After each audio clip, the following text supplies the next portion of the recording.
Recording by मुस्कान फिनहारा। चल गइल बा चल गइल बा चल गइल बा त छोड़ी के जान हमर ससुर राम चल गइल बा डीजे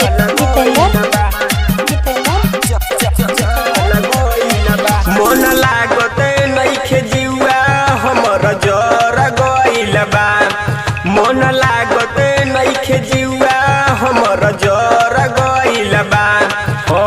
जर गइल बा त छोड़ी के जान हमर ससुर राम चल गइल बा त छोड़ी के जान हमर ससुर राम चल गइल बा मन लागते नइखे जीवा हमर जर गइल बा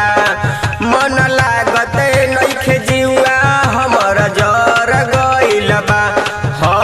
जर गइल बा त छोड़ी के जान हमर ससुर राम चल गइल बा त छोड़ी के जान हमर ससुर राम चल गइल बा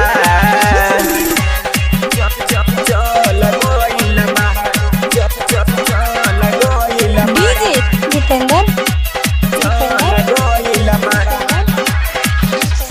ससुर राम चल गइल बा चल गइल बा चल गइल बा दिन रात होत रहे फोनवा पर बात हो जिए आ मोर के कसम खइले रहे साथ हो खइले रहे साथ हो खइले रहे साथ हो आ दिन रात होत रहे फोनवा पर बात हो जिए आ मोर के कसम खइले रहे साथ हो लगता रे सुन सुन मन हर गइल बा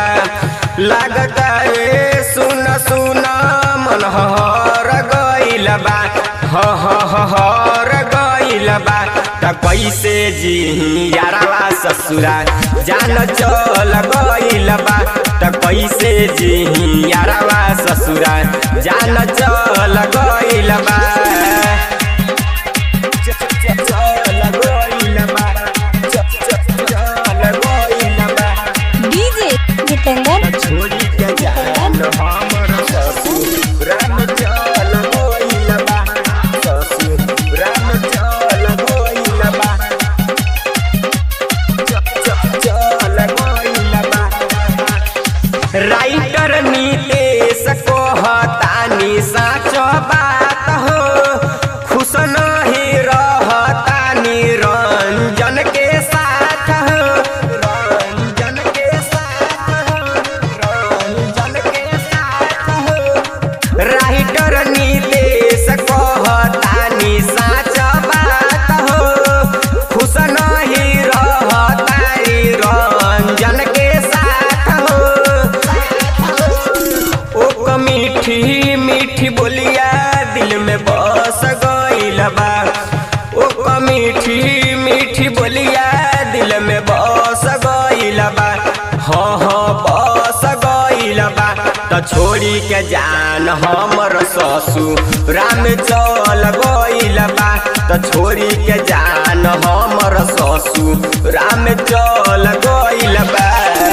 चल गइल बा मुस्कान डिजिटल रिकॉर्डिंग स्टूडियो फिनहारा। Contact number 90604537